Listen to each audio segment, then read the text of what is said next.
And he's like, you realize that I just start in some areas, right? So you can get comfortable now. Go to the gym, keep your body healthy, eat properly, because we just start, basically. For people, that might sound ridiculous, but for him and for me, that's where he has me now. It's interesting that you brought that up because I was going to ask you what's next for Kevin Downswell. Oh my God. It's like somebody asked me the other day, so what? Somebody asked me about how successful I feel. And I said to them, I'm grateful, but where God have me now, it feel like I've not accomplished that thing.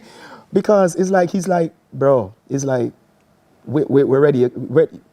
6 o'clock, get up at 6 a.m., get up at 5 a.m., whatever time I need to get up. Flight is at this. It's like, bro, you're 15 again. You understand? You're 20 again. And I've got so much in store for you. Be ready, be pliable, be flexible, and just be surrendered. It's always come back to that word, surrender. Jesus. And it's never a comfortable season being surrendered, but it's always the most incredible thing, watching him unfold what he's doing. I have some rapid fire questions for you. They call it a rapid fire segment. So I'm going to use my notes for this one. You ready? Help me, Lord.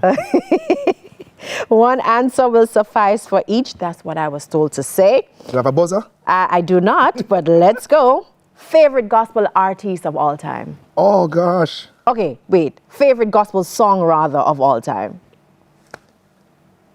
You Are the Air I Breathe. Good one. Favorite Jamaican meal? I can't salvage any day. Facts. One Bible verse you live by? St. John 3 and verse 30, that he may increase and I decrease. Introvert or extrovert? Introvert every day, any day. No. Mm-hmm. You an introvert? I am. You an introverted extrovert? Exactly. Oh, I can relate to that. Because of what it's like, based on what you're called to do, you have no choice. But when you're by yourself, you recognize who you are. Yeah, I get that. One word God has been speaking over your life recently. One word that God has been speaking over my life recently. Yes. Greater. Yeah. That's a good one.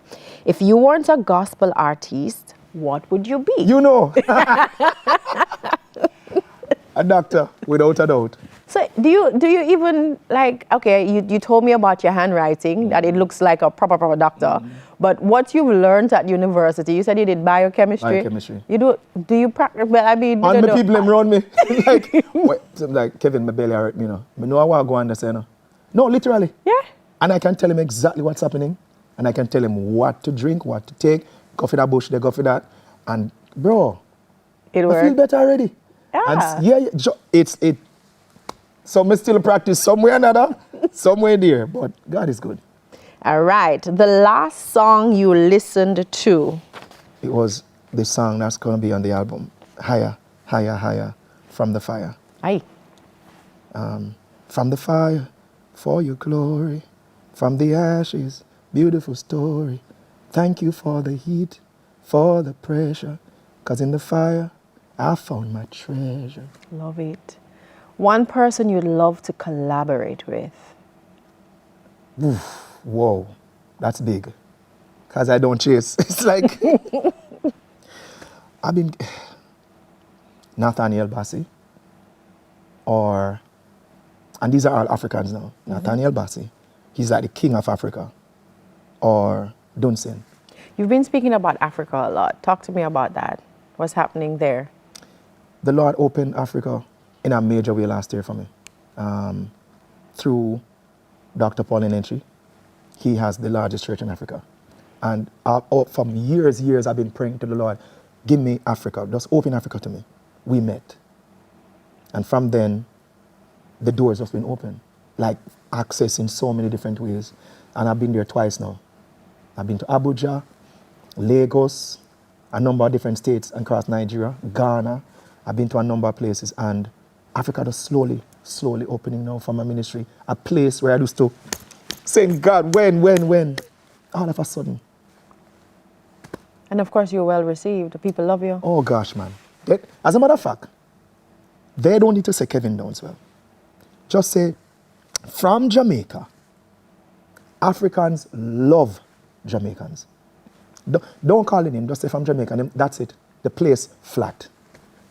So I'm grateful, I'm very thankful, and I'm looking forward to what God has in store, because the way how God opened the door, it was not from down there, so it was from the highest level.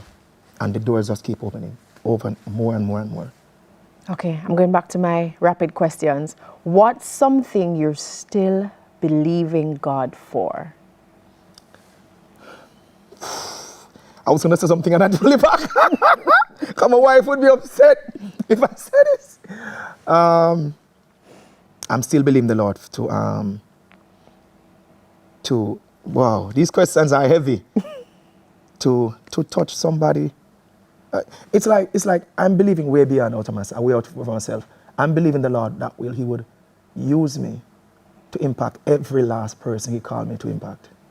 You know, and if there was somebody who I communicated with, who they never felt the real impact, I pray that the Lord will give me a second chance to speak with them and impact them, so that they really, what that word was supposed to do, it does. If my word was supposed to be a catalyst to shift somebody to a whole new season in their lives, please let me get that next chance to do it. Give me a chance to do it.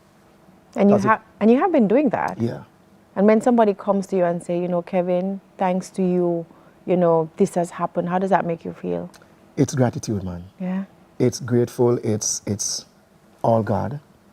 So you're looking at a guy who is very grateful, very thankful, because of what God is doing, yet anticipating for so much more.